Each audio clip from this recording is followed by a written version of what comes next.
Hello and welcome back to my channel. मेरा नाम धरा है and I am the founder of skill life academy. As a business owner आप अपने business को lead कर रहे हो, इतनी टीम को लीड कर रहे हो, तो as a leader public speaking या ओरेशन ये स्किल आपके अंदर होना बहुत ज़रूरी है, आपको डेवलप करना बहुत ज़रूरी है। So as business owners these are my top 10 tips for you for effective public speaking. Let's begin. Tip number 1, speak from your heart. कोई कितना भी बोले, कितना भी बताए कि इस तरह से बोलना चाहिए, ऐसे पॉज लेके बोलना चाहिए, ऐसे स्क्रिप्ट बनानी चाहिए, सब करना चाहिए, अग्रीड। बट दिल से निकली हुई बात दिल को छूती है।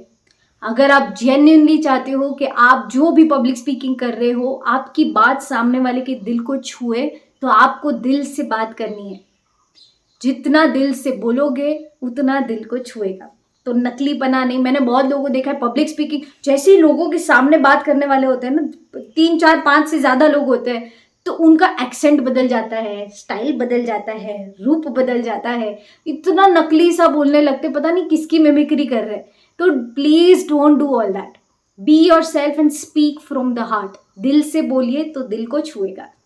Next, prepare and rehearse. आपको जो भी बोलना है पब्लिक स्पीकिंग में, अपने ओरेशन में, आपका जो भी टॉपिक है, जो भी मसले पे आप बात करने वाले हो, प्लीज प्रिपेयर एंड रिहर्स। जितना और प्रिपरेशन और रिहर्सल होगा उतना जब भी आप स्टेज पे जाते हो तो स्पॉन्टेनियसली बहुत अलग अलग पॉइंट्स आते हैं। क्यों? क्योंकि आपका प्रिपरेशन और रिहर्सल इतना तगड़ा है कि जो एग्जिस्टिंग है वो तो एकदम नेचुरली आपके साथ फ्लो कर रहा है, जो आप बोल रहे हो वो, पर उसके अलावा भी स्पॉन्टेनियसली और नई नई चीज़ें आती है विच इज़ वेरी इफेक्टिव। बहुत लोगों ने मुझे बोला in my past experience so many years of public speaking कि भाई मैम हम जो रिहर्स करके जाते हैं या जो सोच के जाते हैं ना उससे अलग ही निकलता है कुछ स्टेज पे, और वो और भी अच्छा होता है। तो जो रिहर्स करके जा रहे हो, जो प्रैक्टिस करके जा रहे हो, उसी का फ़ायदा है वो। वरना स्टेज पे जाओगे, नए पॉइंट्स तो दूर की बात है, जो है वो भी भूल जाते हैं लोग, क्योंकि rehearsal is missing. So be very well prepared and rehearse fully.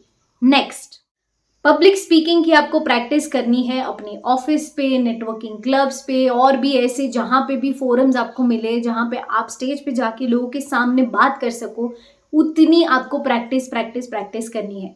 Public speaking and oration is an art, it's a science, it's a psychology, it can be developed. ऐसा नहीं कि कोई एकदम सीख के बचपन से ही अच्छा होता है, होते हैं बहुत लोग, but with practice you can achieve excellence इन।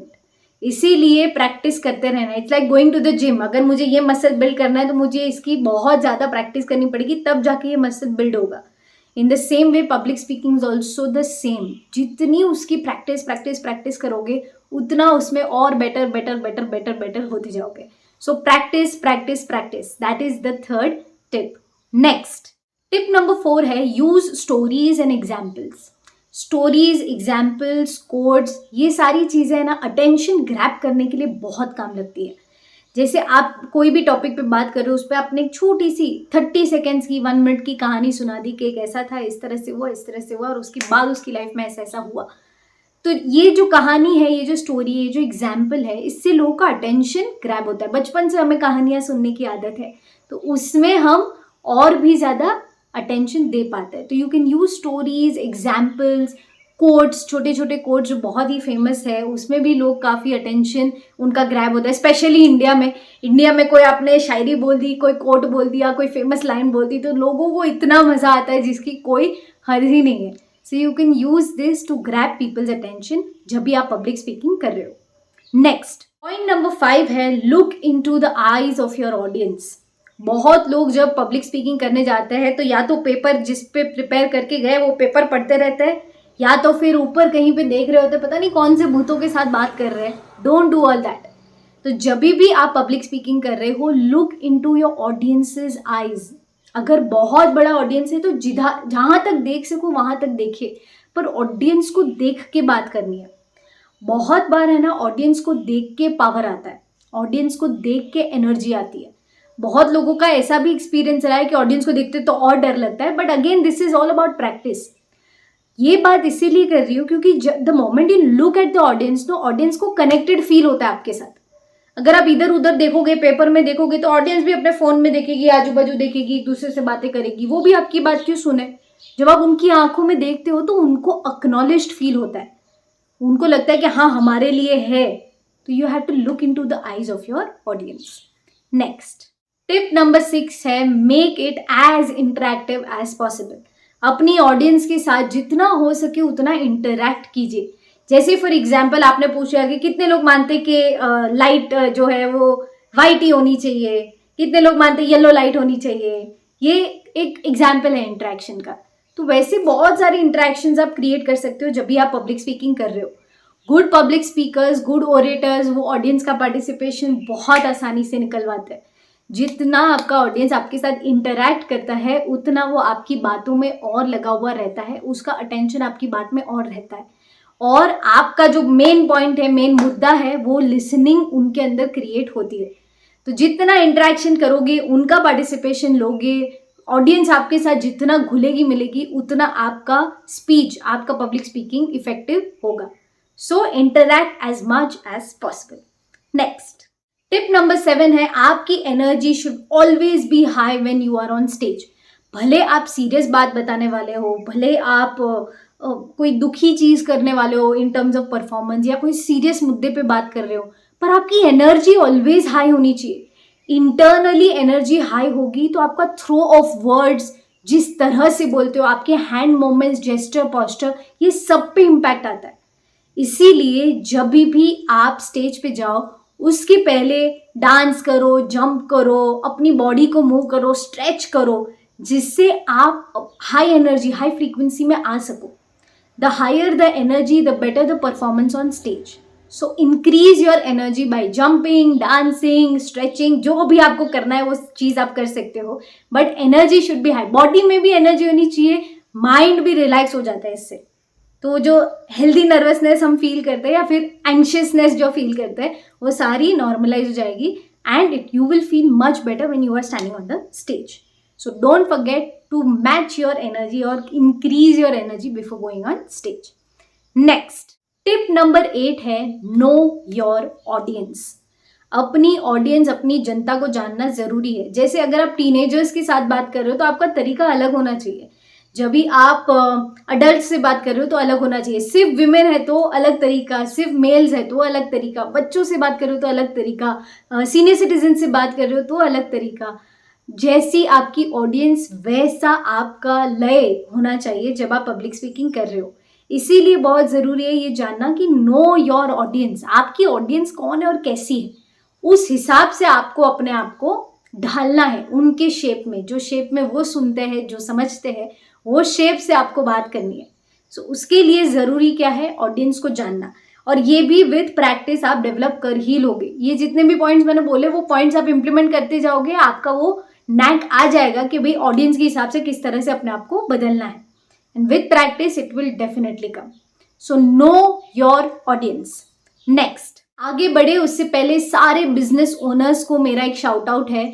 अगर आप अपने बिजनेस के सेल्स के डे टू डे ऑपरेशन से फ्री होना चाहते हो और एक नंबर 1 सेल्स टीम बिल्ड करना चाहते हो, जिसके पास सारी रिपोर्टिंग स्ट्रक्चर्स है, सारी सेल्स प्रोसेस है, जो भी उनको करना है, जो भी उनको अचीव करने के लिए, सेल्स अचीव करने के लिए जो भी चाहिए, वो सारा बैकअप सब कुछ सेट है, एंड आपके पास एक नंबर 1 सेल्स टीम है। अगर आप ये डेवलप करना चाहते हो अपने बिजनेस में तो हमारे मेंटोरशिप प्रोग्राम में आप जुड़ सकते हो, उसके लिए अप्लाई कर सकते हो। नीचे डिस्क्रिप्शन में उसकी लिंक है, लिंक पे जाइए, फॉर्म भरिए, अप्लाई कीजिए। अगर हमें लगा कि हम परफेक्ट मैच है और आपके बिजनेस में हम मैक्सिमम कंट्रीब्यूशन दे सकते हैं तो we will definitely connect with you and we will take this mentorship programme forward.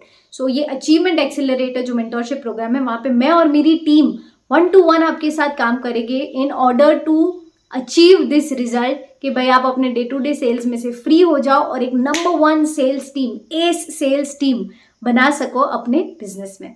सो अगर आप उसके लिए इंटरेस्टेड हो तो नीचे डिस्क्रिप्शन में लिंक है, जल्दी जल्दी अप्लाई कर दीजिए। ओके, नेक्स्ट टिप नंबर 9 थोड़ा सा अलग है। इसको समझने के लिए आपको थोड़ा सा पेशेंस लगेगा, चाहिए तो बार बार ये 9th पॉइंट सुनिए ताकि आपको समझ में आए। Tip number 9 is show them what you सी।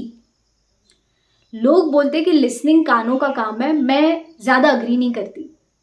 वही ओरेशन बेस्ट होता है, वही पब्लिक स्पीकिंग बेस्ट होता है जो सामने वाले को विजुलाइज करा सके जो वो देख रहा है।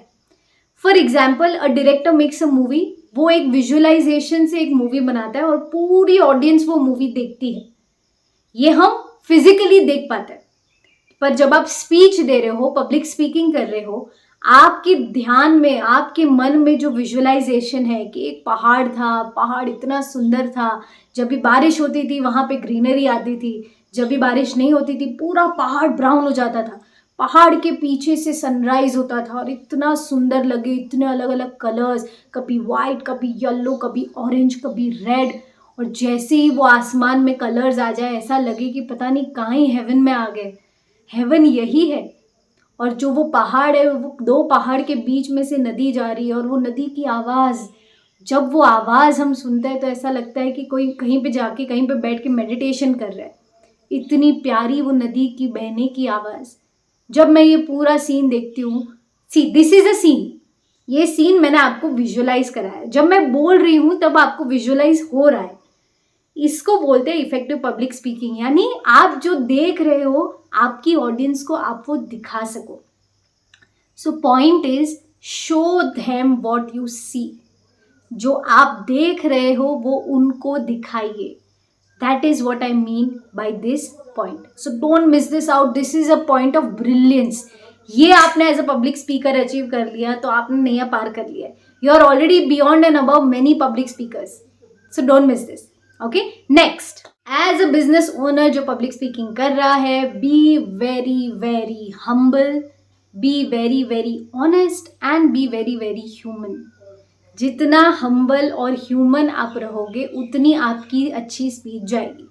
जितना नकली, जितना मैकेनिकल, जितना मशीन लाइक करने जाओगे, किसी की कॉपी करने जाओगे, दोस्तों, देवियों, सज्जनों, ये सब करने जाओगे, इसमें कोई मज़ा नहीं है।